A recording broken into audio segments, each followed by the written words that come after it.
নমস্কার, শুভ সন্ধ্যা। আজ শনিবার 27 এপ্রিল 2024।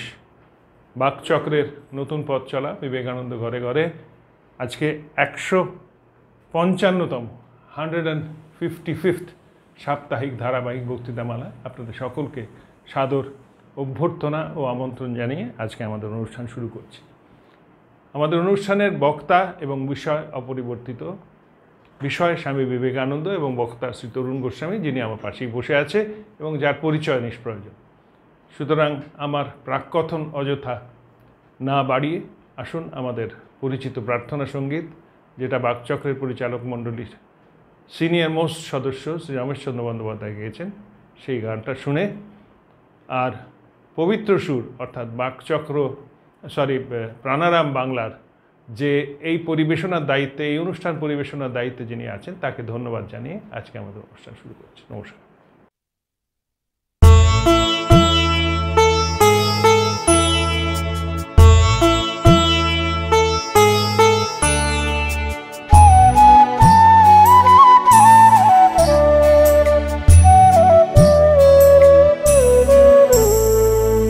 তোমারে করিয়াছি জীবনের রূপতারা, এ সমুদ্রে আরো কবু হব না গো পথোয়ারা।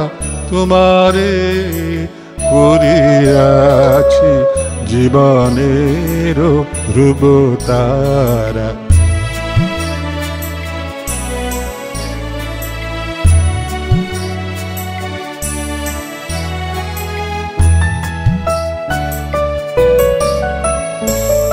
যেথায় আমি যাই না গো তুমি প্রকাশিত থাকো, যেথায় আমি যাই না গো তুমি প্রকাশিত থাকো। অকুল নয়ন জলে ঢালো গো কিরণ ধারা।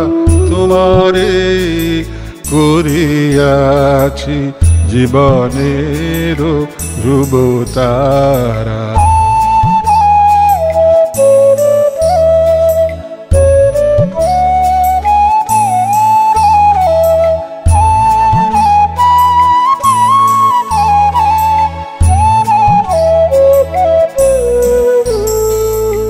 তব মুখ সদা মনে জাগিতেছে সঙ্গপানে, তিলেক অন্তর হলে নাহিরি কুল কিনারা। তব মুখ সদা মনে জাগিতেছে সঙ্গপানে, তিলেক অন্তর হলে নাহেরি কুল কিনারা। কখনো বিপথে যদি ভ্রমিতে চায় হৃদি, কখনো বিপথে যদি ভ্রমিতে চায় হৃদি, অমনীয় মুখ হেরি শরমে যে হয় সারা। তোমারে করিয়াছি জীবনের রূপতারা, এ সমুদ্রে আরো কবু হব না গো পথোয়ারা। তোমারে করিয়াছি জীবনের ধ্রুবতারা।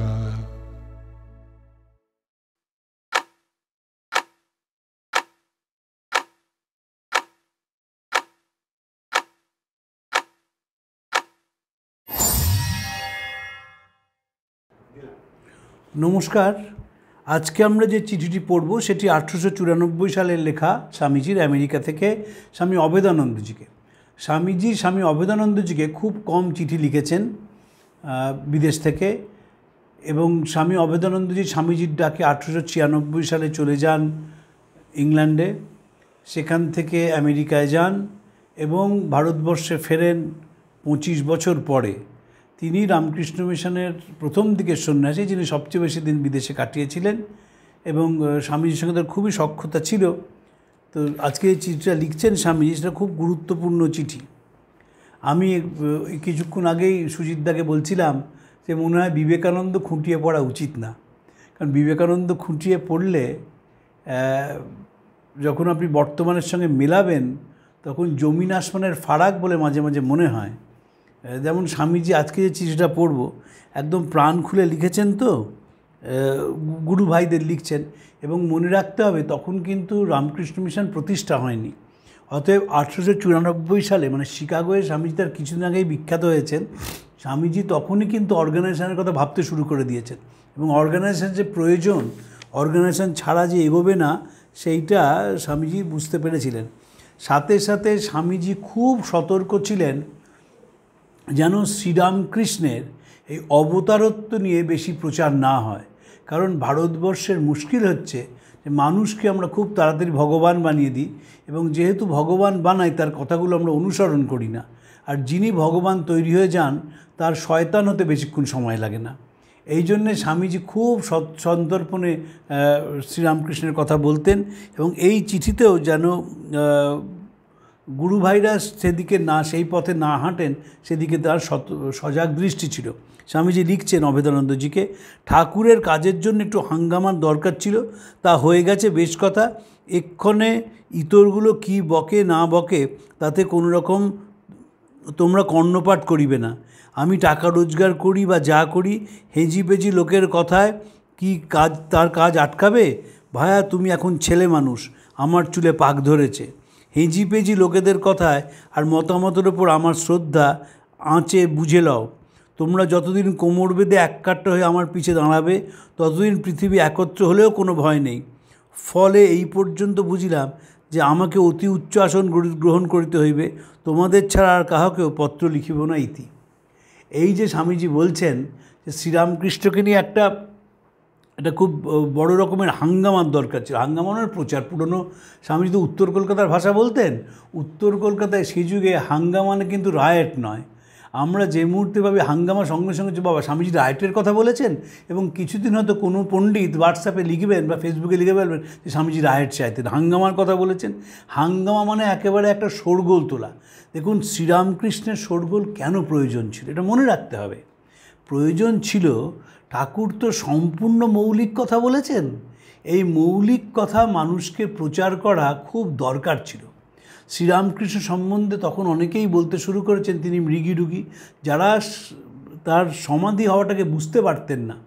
এই যে সমাধিটা যে মন একাগ্রতা না থাকলে হয় না, এটা তখন তো সাধারণ লোক বুঝতো না। আর তাছাড়া হচ্ছে যে কলকাতার মানুষ যেহেতু তারা ধর্ম বলতে তখন হুজুগ বুঝতো, নানা রকমের পুজো হতো। যদি পুরনো কলকাতার গল্প পড়েন, হুতম প্যাঁচার নকশা পড়েন বা প্রাণকৃষ্ণ দত্ত পড়েন, দেখবেন কত রকমের পুজো হচ্ছে। নীলষষ্ঠী থেকে শুরু করে একেবারে চৈত্র সংক্রান্তির দিনে সেই যে যারা সন্ন্যাসী সাজে বা সন্ন্যাসী হন তারা সেই নানা রকম কাঁটা বিদেশে কাঁটায় লাভ দিচ্ছেন। চড়ক সংক্রান্তিতে দুর্গা পুজো হচ্ছে, বিভিন্ন দোল হচ্ছে, নানা রকম পুজোর মধ্যে তখন ব্যস্ত ছিলেন মানুষ।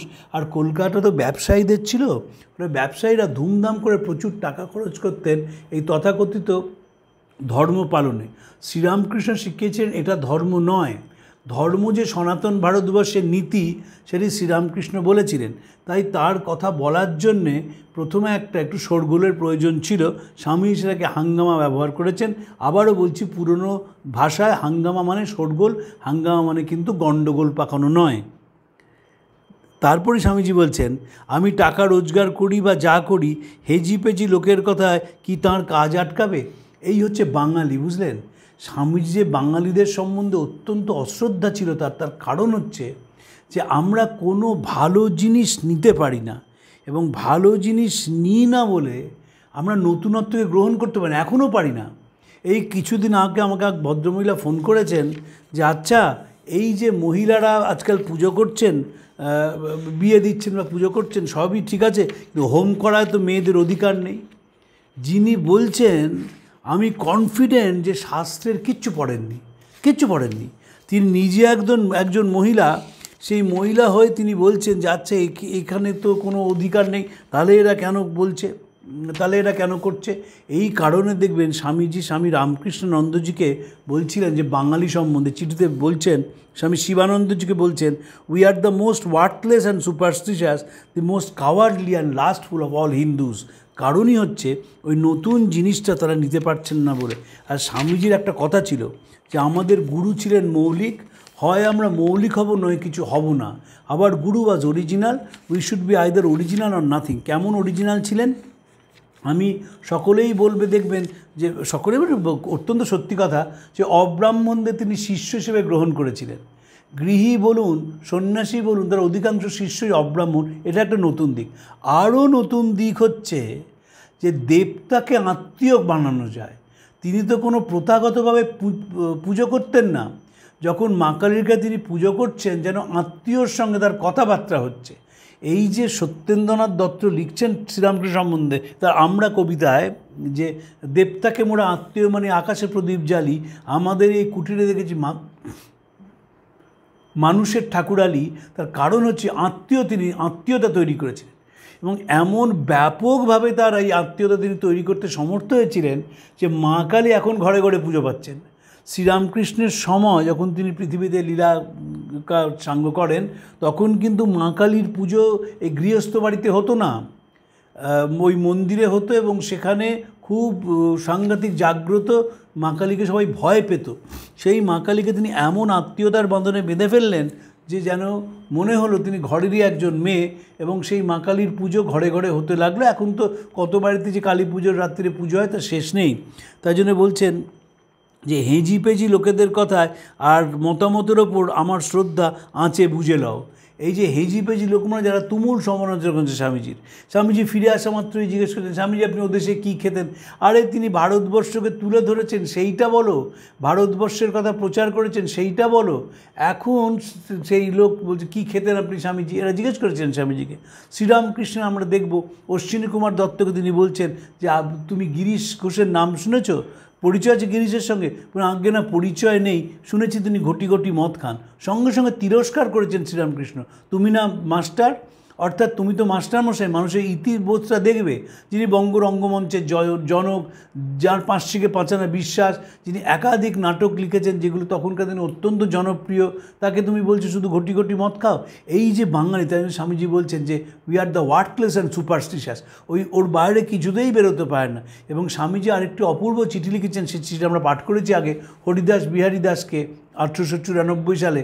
তাতে বলছেন যে আমাদের দেশে যেহেতু আমরা নতুনত্বকে গ্রহণ করি না, তাই একজন চলে গেলে অনেক দিন আরেকজনের জন্য অপেক্ষা করতে হয়। কিন্তু ওরা যেহেতু নতুনত্বকে গ্রহণ করে, তাই ওদের একজন চলে গেলে সেই জায়গা পূরণ করতে বেশি সময় লাগে না।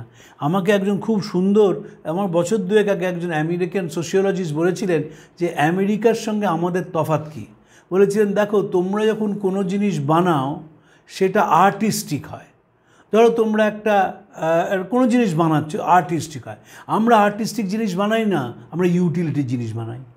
যে কারণে দেখবেন ওদের সব কিছু নতুনত্বকে ওরা গ্রহণ করে। একটা ছোট্ট চেয়ার এমন করে ওরা বানিয়ে ফেলবে, সেই চেয়ারটা আমরা বসে স্বচ্ছন্দে ধ্যান করতে পারি, সিদ্ধানাটা সোয়া থেকে, আমি সেরকম ঋষিকেশে দেখেছি। আমরা কিন্তু হাজার চেষ্টা করে সেই চেয়ার বানাতে পারি না, কারণ আমাদের মাথাতেই নেই।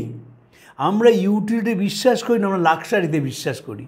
কিন্তু ওরা বিশ্বাস করে ইউটিলিটিতে বিশ্বাস করে বলেই যা কিছু বানায়, যে কোনো ইকুইপমেন্ট ওরা বানায়, যন্ত্রপাতি বানায়, সেগুলো দেখবেন মানুষের কাজের পক্ষে খুব খুব কেজো জিনিস।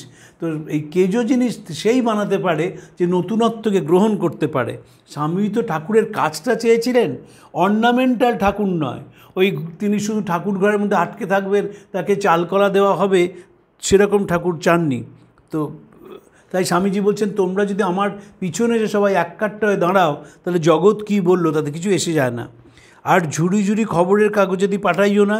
বিশ্রাম এখন কোথায়? আমার যখন শরীর ছেড়ে দেবো তখনই কিছু বিশ্রাম করব।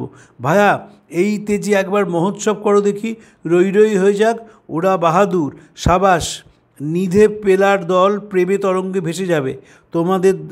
তোমরা হলে হাতি, পিঁপড়ের কামড়ে তোমাদের কী ভয়। আসলে কলকাতা থেকে বারবার চিঠি যাচ্ছিল যে তুমুল সমালোচনা হচ্ছে স্বামীজির। একে আমেরিকায় গেছেন, অখাদ্য কুখাদ্য খাচ্ছেন, আর সব বৈষ্ণব সমাজ ইত্যাদি স্বামীজির পিছনে লেগে গেল। তারই বলছেন যে তোমরা সবাই হাতি ঠাকুরের একটা খুব বড় করে মহোৎসব করো, তো সেই মহোৎসবে বহু মানুষ আসবে ইত্যাদি। তারপর স্বামীজি আবার ওদের সতর্ক করে বলছেন, হেঁজি পেঁজিদের সঙ্গে মেশবার আবশ্যক নাই, ওদের কাছে ভিক্ষেও করতে হবে না, ঠাকুর সব জোটাচ্ছেন এবং জোটাবেন, ভয় কী রে ভাই, সকল বড় কাজে মহা বিঘ্নের মধ্যে দিয়ে হয়ে থাকে। আমি এদেশে দৃঢ় প্রতিষ্ঠ, অতএব তোমরা আমার সহায়তায় আবশ্যক নাই, কিন্তু আমার সহায়তা করিতে যাইয়া ভাতৃস্নেহাৎ তোমাদের মধ্যে যে পৌরুষকার আবির্ভাব হইয়াছে ইহার প্রভুর কার্যে নিযুক্ত করা, এই তোমাদের নিকট আমার প্রার্থনা। সাংঘাতিক কথা বলেছেন স্বামীজি।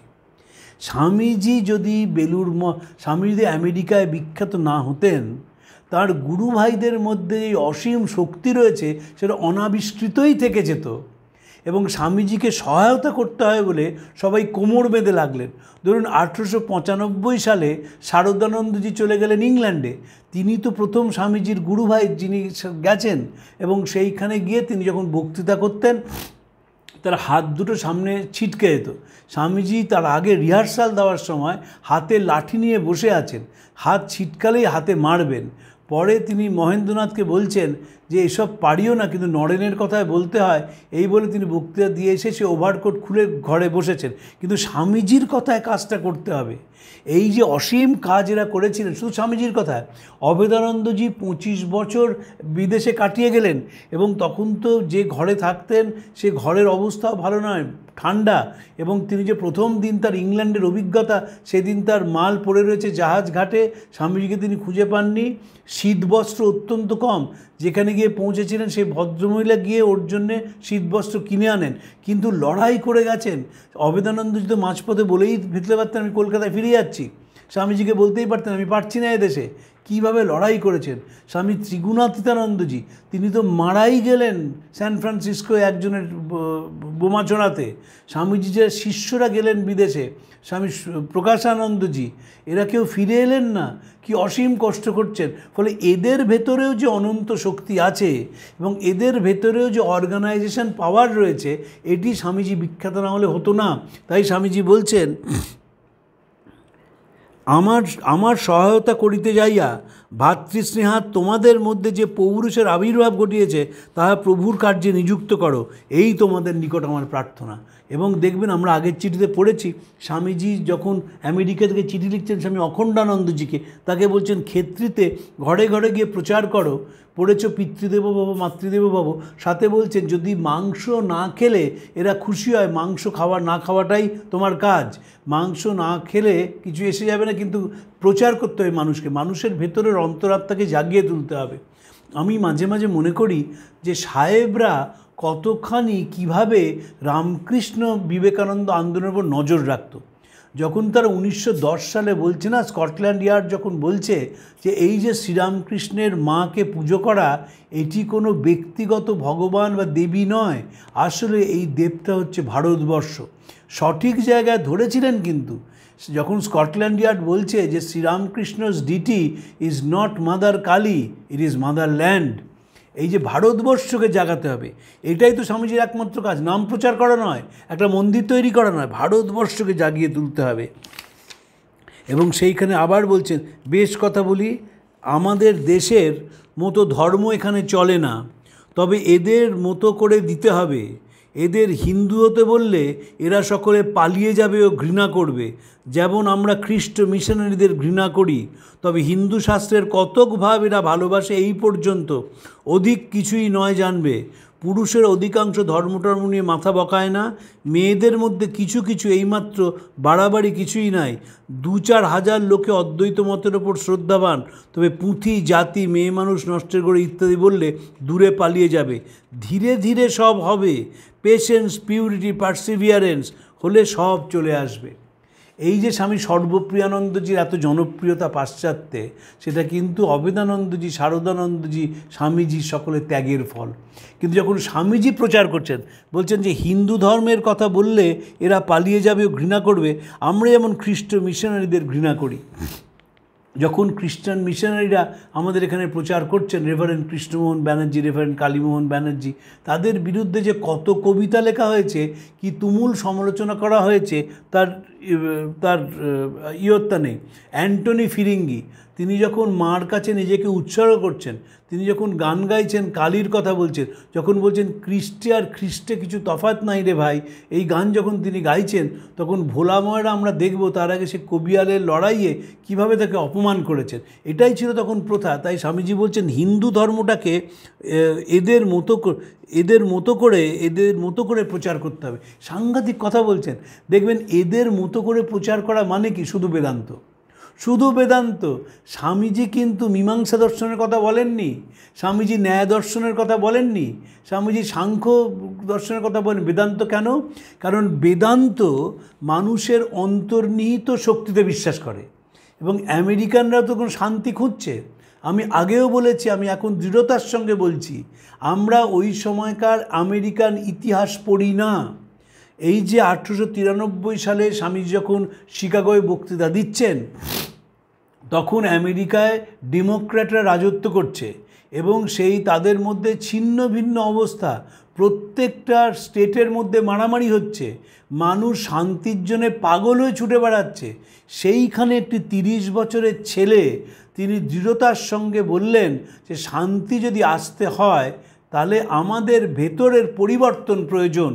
ব্যক্তি মানুষকে সর্বজনীন মানুষ হয়ে উঠতে হবে, সর্বজনীন ধর্মে বিশ্বাস করতে হবে, এবং দৃঢ়তার সঙ্গে ঘোষণা করলেন আগামী দিনে সব ধর্মের উপর শত বাধা সত্ত্বেও লেখা হবে বিবাদ নয় সহায়তা, বিনাশ নয় পরস্পরের ভাবগ্রহণ, মতবিরোধ নয় ঐক্যতান শান্তি। এইবার যদি স্বামীজি যে প্রশ্ন উঠেছিল যে স্বামীজির ছবি যখন এলো এখানে, ওপরে লেখা স্বামী বিবেকানন্দ, স্বামীজির ছবি তলায় লেখা ডিসাইপল অফ লর্ড শ্রীরামকৃষ্ণ, এবং স্বামী প্রেমানন্দ যে হরমোহন মিত্র, এরা দুজনে স্বামীজির বিরুদ্ধে প্যাম্পলেট ছাপিয়ে বিতরণ করতে শুরু করলেন। কারণ কি ছিল? তারা বললেন তিনি বেঁচে থাকতেই নরেন তাকে মানত না, এখন মানবে না, সেটাই তো স্বাভাবিক। স্বামীজি চিঠি লিখলেন তিনি লর্ড না ডিউক, যে তার কথা মানতে হবে। কেন বলছেন?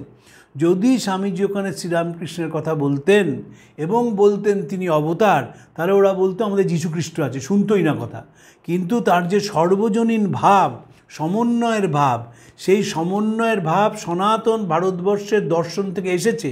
সেই দর্শন হারিয়ে গিয়েছিল আমাদের দেশে, কারণ আমরা আস্তে আস্তে সেই সনাতন ভাব থেকে পুজো অর্চনার দিকে মন দিয়েছিলাম, এবং পুজো অর্চনার দিকে মন দেওয়ার জন্যে ধর্মের যতগুলো কুৎসিত বিকৃত রূপ রয়েছে সেগুলো বেরিয়ে আসছিল।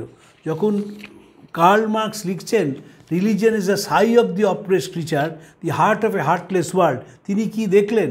তিনি দেখলেন যে একেবারে লোকে যারা পাদ্রী ছিলেন তারা বুকে বাক্স বেঁধে ঘুরে বেড়াচ্ছে এবং বলছেন তোমরা যদি এর মধ্যে দান করো তাহলে তোমাদের স্বর্গে একটা জায়গা তোমার জন্য থাকা হবে, থাকবে তোমার জন্য।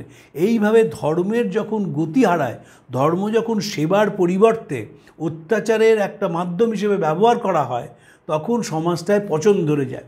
স্বামীজি তো উত্তর কলকাতায় জন্মেছিলেন এবং উত্তর কলকাতায় ধর্মের চূড়ান্ত পচনের দিকটা তিনি দেখেছিলেন। তিনি বড় পরিবারে জন্মেছিলেন। আমি সেদিন একটা জায়গায় পড়ছিলাম, নিমাইচরণ বসু যিনি বিখ্যাত অ্যাটর্নি ছিলেন, যার অ্যাটর্নি ফার্মে স্বামীজি এবং ভূপেন্দ্রনাথ বোস অ্যাপ্রেন্টিসের কাজ করতেন, তিনি বিশ্বনাথ দত্তের খুব বন্ধু ছিলেন। বিশ্বনাথ দত্তের উপার্জন কত ছিল মাসে, এই বিষয়ে নিমাইচরণ বসু কোনো কথা বলেননি, কিন্তু বলছেন তার মাসিক খরচ ছিল 5 থেকে 6,000 টাকা। 1884 সালে 6,000 টাকা মানে বুঝতে পারছেন তো? যারা আমাদের দেশের অর্থনীতিবিদ তারা বলেন যে প্রত্যেক 10 বছর টাকা ডবল হিসেব করতে হয়। এই করতে করতে আপনি 100 বছরের বেশি সময় দেখেন, তাহলে দেখুন কত টাকা হয়েছিল। সেই পরিবারের ছেলে ছিলেন এবং সেই পরিবারের ছেলে হওয়ার জন্যে তিনি নানা রকমের পুজো অর্চনার সঙ্গে তার যোগ ছিল। তিনি দেখেছিলেন এই ষষ্ঠী দেখেছিলেন, তিনি বিধবাদের অত্যাচার দেখেছিলেন, কনসেন্ট বিলটাকে সাপোর্ট করেছিলেন, নানাভাবে সমাজটাকে দেখেছিলেন। আসলে না, আমরা যখন স্বামীজির কথা বলি আমরা ভাবি স্বামীজি হাসতে জানতেন না, মিশতে জানতেন নয়, ধ্যানে বসে থাকতেন এবং খুব চেপে হাসতেন, তা নন। তিনি প্রাণখোলা মানুষ ছিলেন এবং দু চোখ দিয়ে তিনি দেশটাকে পাশ্চাত্যকে, পাশ্চাত্যের সমাজ ব্যবস্থাকে দেখেছিলেন এবং তাই বলতে পেরেছিলেন যে আমাদের ধর্মটাকে এদের মতো করে বলতে হবে। সর্বপ্রিয়ানন্দজি যেভাবে বেদান্তের কথা বলেন সেটি স্বামীজির ভাবনার বেদান্ত, যে বেদান্তের মধ্যে কোনো সংকীর্ণতা নেই। স্বামীজি যে বেদান্তের কথা বলছেন, তিনি ইটি স্টাডিকে চিঠি লিখেছিলেন, আমার কাজ হচ্ছে বেদান্তের শুষ্ক ভাবনাগুলোকে ভালোবাসা দিয়ে মোলাম করে তার সঙ্গে সুতীব্র কর্মের মশলা মিশিয়ে যোগের পাকশালায় রন্ধন করে আমি এভাবে প্রচার করতে চাই যে যাতে একটি শিশু হজম করতে পারে। এই যে আধুনিকতা স্বামীজি আনছেন বেদান্তের মধ্যে, সেই আধুনিকতা না আনলে পাশ্চাত্যের মানুষ শুনবে না। এবং স্বামীজি এতটাই আধুনিক ছিলেন, স্বামী মেধানন্দজির যে বিখ্যাত বই আছে বিবেকানন্দের কসমোপলিটান বেদান্ত, সেটা সম্ভব তখনই হয়েছে যখন তিনি বেদান্তকে সর্বজনীন করে ফেলছেন। আচার্য শঙ্কর সম্বন্ধে কথা বলতে গিয়ে স্বামীজি আলাসিঙ্গা পেরুমলকে চিঠি লিখেছিলেন এবং শিষ্য শরৎচন্দ্র চক্রবর্তীকে বলছেন যে শঙ্কর মহাপণ্ডিত ছিলেন কিন্তু হৃদয়ের খামতি ছিল এবং ব্রাহ্মণের অহংকার ছিল। এই যে হৃদয়ের খামতি ছিল, হৃদয় দিয়ে একটা জিনিসকে বোঝা, এটাই তো একটা সাংঘাতিক কথা। তিনি পাশ্চাত্যের মানুষকে বলেছিলেন যে হৃদয় দিয়ে বুঝতে হবে। বলছেন if there is a conflict between head and your heart, appeal to your heart.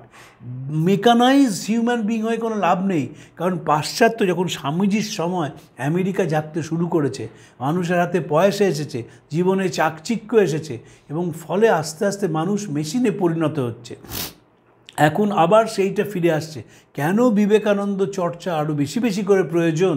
কেন আমরা যেমন বিবেকানন্দ ঘরে ঘরে করছি, তেমনি অন্যান্য প্রতিষ্ঠানের এগিয়ে এসে বিবেকানন্দের কথা প্রয়োজন? তার কারণ এই আর্টিফিশিয়াল ইন্টেলিজেন্সের মাধ্যমে আবার মানুষকে যন্ত্রে পরিণত করার পরিকল্পনা হচ্ছে। আমি এই নিয়ে গভীর পড়াশোনা করছি। চ্যাট জিপিটি বলে একটা জিনিস হয়েছে, তাতে মেধার কোনো প্রয়োজন নেই। যে কোনো মানুষ যে কোনো সময় সাহিত্যিক হয়ে উঠবে। তাহলে মনের ভাষায় কে কথা বলবে, হৃদয়ের ভাষায় কে কথা বলবে? আর্টিফিশিয়াল ইন্টেলিজেন্স শেখাচ্ছে না তোমার মনটাকে কি করে প্রসারণ করতে হবে, তোমাকে কি করে মানুষের কথা ভাবতে হবে, কি করে চোখের জল মোছাতে হবে। যদি সভ্যতা যন্ত্রের দ্বারা চালিত হয় তাহলে সেই সভ্যতা স্তব্ধ হয়ে যায়। দেখবেন আগেকার দিনে রাজার ছেলেদের সন্ন্যাসীর কাছে পাঠানো হতো। কেন পাঠানো হতো? যাতে জীবন সম্বন্ধে সম্যক জ্ঞান তাদের দিতে পারে। যে কারণে আলেকজান্ডারকে অ্যারিস্টটলের কাছে ম্যাসিডনের রাজা পাঠিয়েছিলেন। এদেশেও ঠিক তাই। এদেশেও গুরুগৃহে রাজার ছেলেরা যেতেন এবং সেখানে সমস্ত দিকের জ্ঞান অর্জন করতেন। বিবেকানন্দ পড়লে মানুষের হৃদয়ের একটা প্রসারণ ঘটে। কারণ বিবেকানন্দ আধুনিক। একটি অসাধারণ ডকুমেন্টারি দেখেছিলাম, দুর্ভাগ্যজনক সেই ডকুমেন্টারিটা এখন আর বেশি পাওয়াও যায় না, লোকে দেখেও না। সেটির নাম বিবেক। সেইখানে দেখানো হয়েছিল আধুনিক তরুণ তরুণীদের কাছে কি কেন বিবেকানন্দ এত গ্রহণযোগ্য, এটা তার বিষয়। এবং আধুনিক তরুণ তরুণী যাদের অনেকেরই প্রাতিষ্ঠানিক ধর্মের প্রতি উদাসীনতা আছে, কারণ এই উদাসীনতার সমালোচনা করে কোনো লাভ নেই। কারণ বাড়িতে তো আর পুজো দেখে না। আগেকার দিনে কি হতো, যেহেতু প্রথমে যৌথ পরিবার ছিল, পরে সেই যৌথ পরিবার চলে গেলেও বাড়ি বলে একটা ব্যাপার ছিল, ফলে নানা রকম পুজো হতো। ছোটোবেলা থেকে একটি বাচ্চা দেখতো তুলসী তলায় ঠাকুমা বা দিদিমা জল দেন তুলসী গাছে, তার তুলসী গাছের প্রতি টান ছিল। ছোটোবেলা থেকে সে টানটা বড় হতো এবং সে পুজোর মধ্যে দিয়ে বড় হতো। এখন কি হয়, এখন তো সে তুলসী গাছ চেনে না, কারণ ফ্ল্যাট বাড়িতে তুলসী রাখার জায়গা নেই। ফলে এই যে ফ্ল্যাট বাড়ি দেখুন, 17 তলার একটা ফ্ল্যাটে, আপনি 17 তলার ফ্ল্যাটে আছে, ফ্ল্যাটটার আয়তন হচ্ছে 2000 স্কোয়ার ফিট, কিন্তু সেখানে গাছগাছালি নেই। গাছগাছালি থাকলেও সে গাছগুলো দেখনদারি গাছ, লোককে দেখানোর জন্যে, কিন্তু তুলসী মণ্ডপ নেই, তুলসী তলা নেই, সন্ধেবেলায় শাঁখ বাজানো নেই।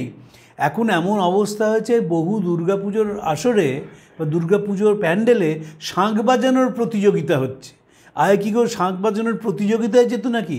সন্ধে হয়ে গেলেই পুরনো যে পাড়াগুলো আছে, আমি যেখানে বসে আলোচনা করছি, নারকেলডাঙ্গাই বলুন, আমি যেখানে থাকি ভবানীপুর বলুন, সন্ধে হলেই শাঁখ বাজত। বাড়িতে আকাশ প্রদীপ দেওয়া হতো। এই আমাদের ঠাকুমাকে দেখেছি আকাশ প্রদীপ দিতে। এখন তো আকাশ প্রদীপের ধারণাটাই নেই, কারণ ফ্ল্যাটে তো আর আকাশ প্রদীপ দেওয়ার কোনো স্কোপ নেই। ফলে এই যে পরিবর্তন যখন সমাজের হয়, যখন মানসিকতার পরিবর্তন হয়, তখন একটি উত্তর প্রজন্মকে শুধু শুধু সমালোচনা করে কোনো লাভ নেই। কিন্তু বিবেকানন্দের দর্শনের মধ্যে যে মানুষের প্রতি টানের কথা বলা আছে, মানুষের প্রতি কর্তব্যের কথা বলা আছে, তার চোখের জলের প্রতি বলা আছে, সেইটা আমেরিকান মানুষ নিয়েছিল। আর মনে রাখতে হবে 1893 সালের আমেরিকা যা, 2024 সালের ভারতবর্ষ তাই। আস্তে আস্তে জেগে উঠেছে। স্বামীজির ছাড়া কেউ বলতে পেরেছেন পৃথিবীতে যে আগে একটু ভোগ করতে শেখ, তাহলে বেদান্তকে ভালো করে বুঝতে পারবি? বেদান্তের যারা পড়াতেন তারা তো প্রথমেই বলতেন না, ভোগ করবে না, একদম ভোগের মধ্যে যাবে না, নিরামিষ খেতে হবে, অত্যন্ত সাদামাটা পোশাক পরতে হবে। তাহলে ভোগটা কী হতো? ভোগটা ভেতর ভেতর থাকতো।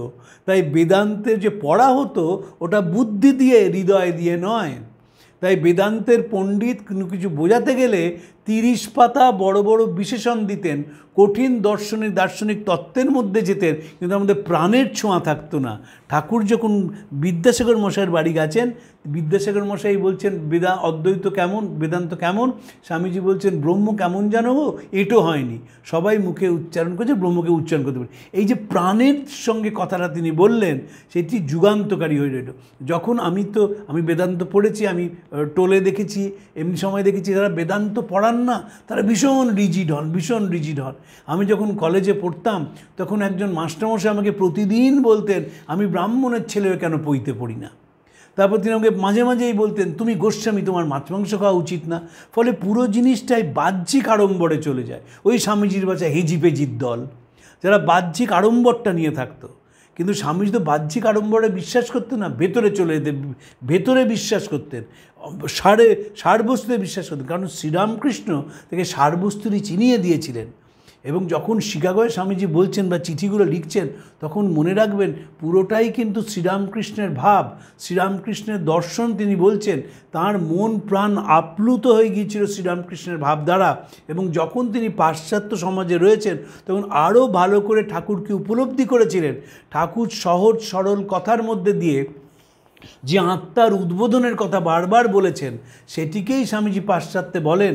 স্বামীজির স্পর্শে পাশ্চাত্য জগৎ পাল্টে গিয়েছিল। এবং কেন পাল্টে গিয়েছিল?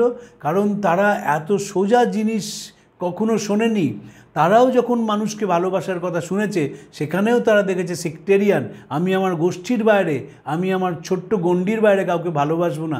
সেটা থেকে যখন ছড়িয়ে সে সর্বজনীন হয়ে গেল, তার মধ্যে যে আনন্দ, তার মধ্যে যে সেটিকে গ্রহণ করা, যখন সে গ্রহণ করে তখন সে নতুনভাবে স্নাত হয়, সে নতুনভাবে আলোকিত হয়। এই ধারণা পাশ্চাত্য মানুষ গ্রহণ করেছিলেন। সেখানেই স্বামীজির বৈশিষ্ট্য। তিনি ভারতবর্ষকে একেবারে পৌঁছে দিয়েছিলেন, ভারতীয় দর্শনকে পৌঁছে দিয়েছিলেন পাশ্চাত্যের ঘরে ঘরে।